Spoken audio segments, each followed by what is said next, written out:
Now let's understand the most important topic that is in the drying. It is the type of moisture. अभी तक हमने common mechanism की बात की कि मॉइस्चर कैसे रिमूव होता है, but what about this moisture? Moisture कैसे होती है, कौन सी टाइप की होती है?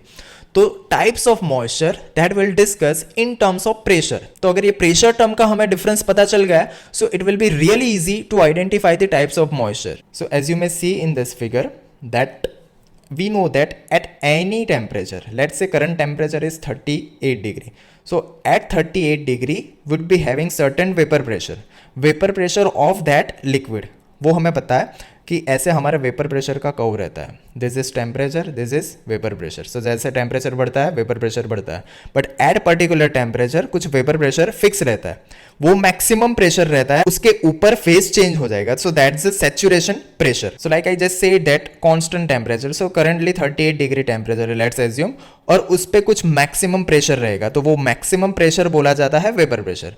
दैट मीन्स अभी जो भी एयर है, एयर में जो भी मॉइस्चर है, ठीक है, वो मॉइस्चर का मैक्सिमम प्रेशर जो हो सकता है that is up to vapour pressure. Vapour pressure के ऊपर जाएगा ही नहीं, because that is the maximum limit. उसके ऊपर जाएगा तो तुरंत फेज चेंज हो जाएगा. Let's say that currently relative humidity है विच इज 50%. रिलेटिव ह्यूमिडिटी हमें पता रहनी चाहिए, ratio of partial pressure to the vapour pressure, that is our relative humidity. Which means कि अभी जो एयर में मॉइस्चर है उसका कुछ पार्शियल प्रेशर है with compare to the maximum pressure which is the vapor pressure. Okay, तो वो कितना है? So currently I just said that 50% humidity is there. तो जो एयर में जो भी वेपर है और जो भी मॉइस्चर है उसका pressure 50% of the maximum pressure है. दैट मीन्स कि जो सॉलिड मटेरियल है, सॉलिड मटेरियल के ऊपर जो भी हम हॉट गैस और हॉट एयर पास कर रहे हैं उसकी ह्यूमिडिटी कितनी है वो हमें पता होनी चाहिए. उसके हिसाब से ही हमारा ड्राइंग होने वाला है. ये सॉलिड है, ओके, सॉलिड में कुछ मॉइस्चर है, बट ऊपर से हम एयर पास करने वाले हैं. So I am discussing about the air, कि ये एयर का मैक्सिमम जो भी प्रेशर है वो रह सकता है, और ये जो करंट कंडीशन में उसकी रिलेटिव ह्यूमिडिटी है, दैट मीन्स उस पर उसका पार्शियल प्रेशर है. So I am talking about that outside thing, that is air. Now let's talk about the solid. Okay, जो सॉलिड है जिसको हमें ड्राई करना है, दैट मीन्स उसमें ऑलरेडी मॉइस्चर का अमाउंट जो एयर का मॉइस्चर का अमाउंट है उससे ज्यादा ही होगा.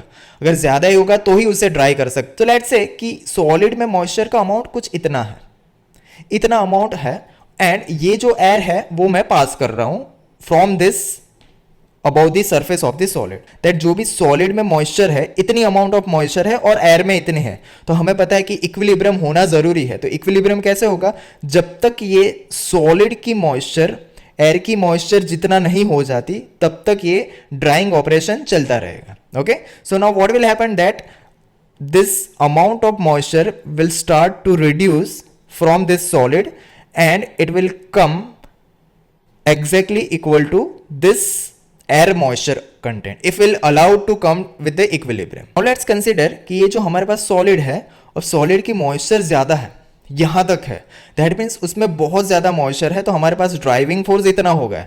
पहले हमारा ड्राइविंग फोर्स इतना था, तो ऑफ कोर्स कि यहाँ पे ड्राइविंग फोर्स कम है तो वो ड्राइंग रेट भी थोड़ा कम होगा. ओके, और यहाँ पे ड्राइविंग फोर्स ज़्यादा है तो उसका रेट थोड़ा ज़्यादा होगा. तो बेसिक मास ट्रांसफर का फंडा है, जितना ड्राइविंग फोर्स ज़्यादा उतना रेट ज़्यादा. तो ये पहले केस में ड्राइविंग फोर्स इतना था. Now I am talking about the second case कि लेट्स से कि मॉइस्चर हमारे पास जो सॉलिड में है इतना मॉइस्चर है, now that is been increase, right. So ultimately होने तो वही वाला है कि जो भी सॉलिड में मॉइस्चर होगा, अब हम एयर के कॉन्टेक्ट में ला रहे हैं तो it will now start to reduce, moisture amount reduce होना चालू हो जाएगा लाइक दिस. और मैकेनिज्म हमें पता है कि सबसे पहले सरफेस पे रिमूव होगा और उसके बाद बॉडी में से सरफेस पे आएगा और बाद में इवोपरेट होगा. नाउ लेट्स कंसीडर दैट कि मेरे पास एक सोप है. ओके, सोप में ऑलरेडी कुछ मॉइस्चर है, अब मैं उस पर थोड़ी ज़्यादा पानी डाल रहा हूँ, दैट मीन्स मैं मॉइस्चर बढ़ा रहा हूँ. Getting? So amount of moisture which is increasing, क्योंकि उसके ऊपर मैं पानी डाल रहा हूँ. So you might have observe that कि तुरंत ही थोड़ा पानी तो निकल ही जाता है. इनिशियली सोप में इतना मॉइस्चर था, अब मैंने उधर पानी डाल दिया, तो इट मे पॉसिबल कि ये जो मॉइस्चर है यहाँ तक आ गया और उसके ऊपर चला गया.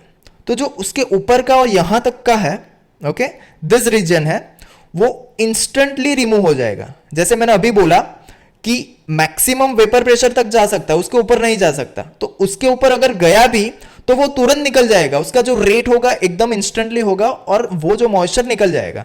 बाद में आपके पास कुछ सोप की कंडीशन रहेगी, ओके, जिसमें से धीरे धीरे अब मॉइस्चर रिमूव होगा।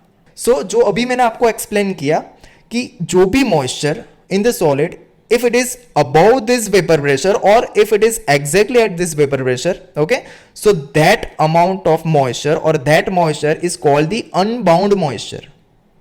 It is called the unbound moisture. That means कि वो solid में bounded है ही नहीं, बाउंडेड है ही नहीं, इंस्टेंटली रिमूव हो जाती है, एट द कांस्टेंट रेट सीधा रिमूव हो जाती है, right. So that is called the unbound moisture. अब क्या होगा, जो वेपर प्रेशर है उसके नीचे ये सॉलिड का मॉइस्चर का प्रेशर आ गया, ठीक है। सो ऑब्वियसली अब हमें पता है कि वो धीरे धीरे धीरे धीरे मॉइस्चर कहां तक आएगा, जो एयर की ह्यूमिडिटी है, रिलेटिव ह्यूमिडिटी एयर में इतनी है तो वहां तक आएगा, तो इतना हमारा ड्राइंग होने वाला है। Are you getting? So this amount of moisture जो वेपर प्रेशर से कम है, ओके, वेपर प्रेशर तक जो है वो अनबाउंड है, और जो ये मॉइस्चर है which is called the bound moisture, okay, जो हमारे सॉलिड से बाउंडेड है, ओके। सो वो that's how it is being removing. Now what I just explained, that unbound moisture and bound moisture, that we'll see from this graph. So you might have seen this graph in the books, but you have to remember in terms of pressure कि कितना pressure है, कहाँ तक जाएगा, maximum pressure क्या है और कहाँ तक इक्विलिब्रियम पे आएगा। So if we'll remember this kind of concept, so based on that directly we can remember the types of moisture. So यहाँ पे आप देख सकते हो, मैंने अभी बोला कि relative humidity का टर्म है, that is on the y axis, relative humidity है। One relative humidity that means कि जो एयर है, एयर में जो भी मॉइस्चर है उसका मैक्सिमम प्रेशर है, मैक्सिमम प्रेशर है एट पर्टिकुलर टेम्परेचर, उसके ऊपर नहीं जा सकता। So that's why it is one, okay. I just told you that it is partial pressure divided by vapour pressure, दोनों वैल्यू सेम है, so RH will be one वन, ठीक है। सो यहाँ पे आप देख सकते हो, मैंने अभी आपको बोला कि वेपर प्रेशर तक अगर प्रेशर है that means R H equal to one, और उससे थोड़ा बढ़ गया दैट मीन्स कि वो आप यहाँ पे देख सकते हो, यहाँ पे देख सकते हो कि मॉइस्चर इतना है तो वो मॉइस्चर तुरंत ही निकल जाएगा अबव द वेपर प्रेशर और at the vapour pressure, that is R H equal to one. तो that moisture is called the unbound moisture, जो बाउंडेड है ही नहीं, तुरंत निकल जाता है। I hope that you understand this thing. It is really important that we have to compare the relative humidity, we have to look after the pressures because relative humidity partial divided by vapor pressure, ठीक है।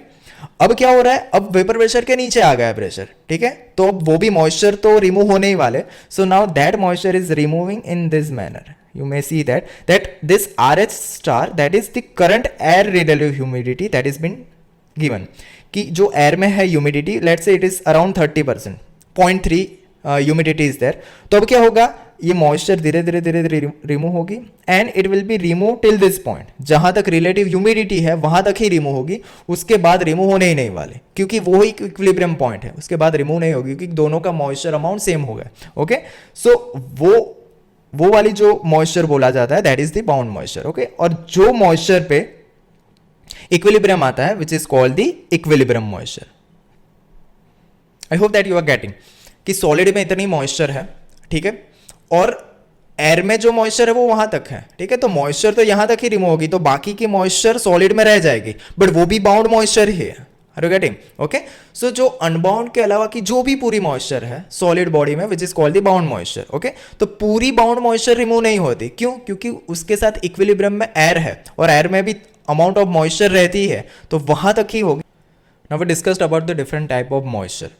अब जरूरी ये है कि कितने rate पे drawing हो रहा है, ओके। जैसे मैंने अभी आपको बोला कि that depends on the type of material as well, जैसा मटेरियल है वैसे उसकी मैकेनिज्म होगी, ओके। तो उस पर भी ड्राइंग रेट बहुत मैटर करता है। तो अनबाउंड मॉइस्चर, बाउंड मॉइस्चर का हमें पता चल गया। So now let's talk about कि रेट कैसे कैलकुलेट किया जाता है, उसका बेसिक इक्वेशन है, as you may see over here that drying rate, okay, that is it is flux because it is in terms of area which is equal to ws, which is कि अगर जो solid है वो मॉइस्चरलेस है, bond dry solid है जिसमें moisture है ही नहीं, उसका वेट, ओके। लेट्स से कि x plus Y, x which is 100 gram और अंदर जो मॉइस्चर है वो 20 ग्राम है। सो ये जो x है 100 है which is the bond dry solid, okay. And dx by dt that means जो हमारी बाउंड मॉइस्चर है वो टाइम के हिसाब से कितना उसका कैसे रिमूव होती है। कोई कोई मटेरियल में ऐसा रहता है कि वो इंस्टेंटली रिमूव होती है, कोई कोई मटेरियल में धीरे धीरे रिमूव होती है। तो वो जो moisture in terms of time कैसे रिमूव होती है उस पे हमारा ड्राइंग रेट को मैटर करता है, because WS and area which is constant जो मैटर करता है which is dx/dt which is moisture. Okay, so now जो भी सॉलिड बॉडी होता है पहले उसमें मॉइस्चर मैक्सिमम होता है, so we should read this graph from the last point that is initial moisture content. तो उसमें हमें पता है कि सबसे पहले मॉइस्चर अनबाउंड रहता है, तो अनबाउंड मॉइस्चर मैंने आपको बताया था दैट वो इंस्टेंटली सेम रेट पे रिमूव हो जाता है। Okay, so here you may see that ये जो रेट है वो कांस्टेंट बताया गया है, that is for the unbound moisture, this is unbound moisture. Okay, तो अनबाउंड मॉइस्चर जब खत्म होती है तो वो मॉइस्चर कंटेंट को बोला जाता है critical moisture content. It is called the critical moisture content.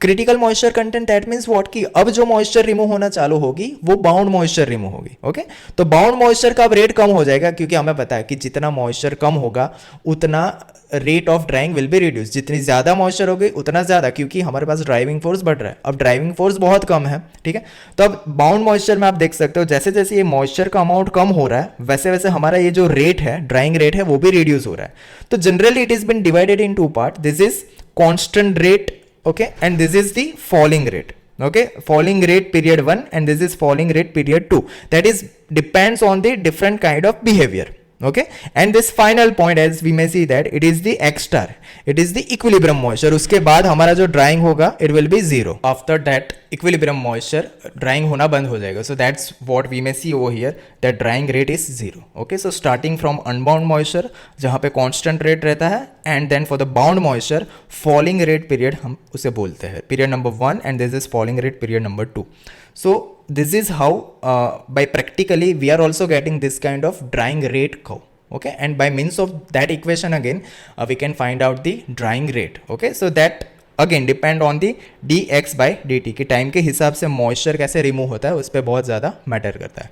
And if you have been specified that initial moisture content let say it is 15% और एट द एंड हमें लाना है 3%, सो 15% से 3% लाना है and we are providing certain humidity air. Okay, तो ये सब डेटा अगर हमारे पास अवेलेबल है and if we have been asked to calculate the time कि इतना मॉइस्चर रिमूव होने के लिए इतने एरिया में वो सब डिफाइंड है, तो कितना टाइम लग रहा है that we may see on the screen that total time that is for the constant rate, so that will be for the unbound moisture and for the abound moisture. तो दोनों का summation करके ये equation है जिसमें equilibrium moisture रहता है, initial moisture रहता है, फाइनल मॉइस्चर कितना चाहिए वो रहता है। So by putting all the data we can directly get the drying time कि for removal of this kind of moisture कितना टाइम लगता है। अगर उसका डेरिवेशन आपको देखना है तो मेरी एक one of the video that I have uploaded earlier, so you may see that video जिसमें मैंने पूरा डेरिवेशन दिखाया है। So that's it from the basics of drying that we discuss about the different type of moisture, कौन से solid material रहता है, mechanism क्या रहती है और ड्राइंग रेट क्या रहता है। So if you have any confusing regarding any kind of thing in the drying, so you may comment on this video, so I definitely reply on that. See you in the next one.